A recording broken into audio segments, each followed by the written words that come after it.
is one of the great moments of cinema. That, yes, it is. Comedy. Yeah. Yes, and this is one of the things that, you know, Keaton particularly, they never faked stunts, and the front of that house weighed 2.5 tons. And the amount of clearance that he has on his shoulders and his head is 2.5 inches. And the way that they made the actual sort of set is he stood where he was going to stand, and they drove nails into the ground, so he stood on these nails. They then constructed it around him, lifted it up to make sure it cleared him, then pulled it up, got these huge wind machines on it. It had to weigh 2.5 tons because he was worried that if it warped in the wind, it would kill him, basically. Kill him, yeah. His assistant director on the film was so nervous about it, didn't want anything to do with it. He wasn't on the set. He was at a nearby hotel praying with a Christian Scientist.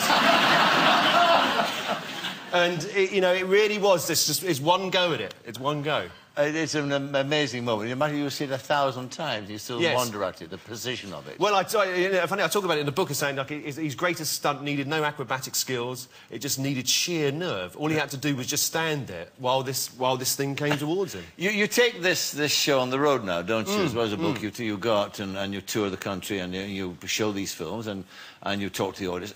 And I imagine there are young people in the audience as well as older people. It's a real range of people. But what kind of reaction do you get? I mean, were you first of all, were you frightened maybe the prospect that this doesn't carry on into oh well, there is. I mean, you know, I'm not saying every silent comedy is a gem, but there are so many good ones. I've been doing a show involved with some people in Bristol over the last few years. We show every January. We show a big film at the Colston Hall. 1,000 people turn up, and it was the knowledge and experience of showing those films there. I thought, well, maybe it's not just my private passion. If you actually bring people to this and put it on a big screen, and Neil Brand plays brilliant live piano, then they work really brilliantly. Yes. They really still have the power. And the one film we're showing in the second half is Safety Last, with Harold Lloyd climbing up the side of the building. That famous sequence with a clock. A clock. Last 20 minutes of the film, I walk around the sort of theatres looking at the audience. They're sort of clutching each other like this. And the reaction is fantastic. It's as powerful now as it was 80 years ago.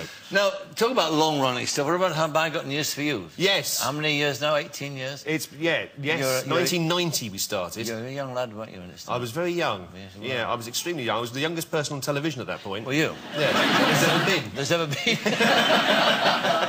I mean, nobody imagined, would they, that you would get such a long-running show out of just a group of people sitting around talking about this news. Yeah, exactly. Yes, I mean, and people are always amazed when I say who, you know, the Prime Minister that we had when we started was Margaret Thatcher, unbelievably, and but she couldn't take 5 weeks of a topical news quiz on BBC2, so she resigned, and we've seen them off on a regular basis ever since then. You know, the news is always changing, and I think the fact that, you know, you have a constantly expanding landscape going past you the whole time makes it interesting. It always gives you something new to talk about. There are always gems, aren't there? Eccentrics lurking around like Boris Johnson. Yes, yeah. He's a gift to you, isn't he, Boris? What? A gift? Oh, a gift, yeah. Yeah, he's definitely a gift. A very rich gift. Yes, absolutely. What sets you off on your rants? It's usually if something funny hasn't happened for a while, I start to get annoyed about something.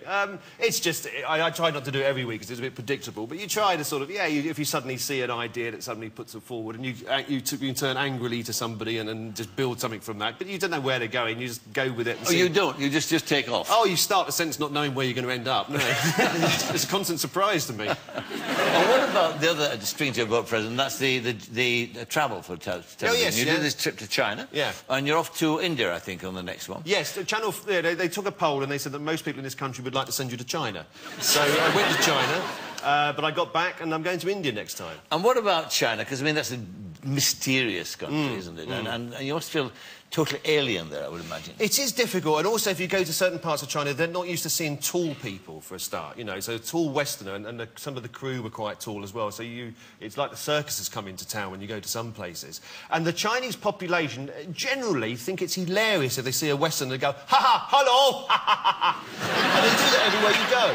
And they just move on, they've got nothing to say to you, they go, ha, hello, ha-ha-ha, and then they carry on. millions of them doing it. And the other... It's one joke, they don't tell you what the joke is. They go, oh, hello, ha-ha, and they go away. Well, India's a place that fascinates me. I've only stopped over there on an airplane, never been there. Have you been there at all? Yes, we did the Comedy Store Players, the show I do on Sundays. We went there about 5 years ago and had a great time. And we did a sort of improv show. And it's remarkably refreshing to appear in front of an audience that's never seen you before. Yes. Because you know you've got to win on your own merits rather than sort of reputation. And they loved it. Because you can do... you know, riding through one of their towns on the back of one of these sort of little motor scooter things that's got a sort of couple of passenger seats behind it, and it's going around like this.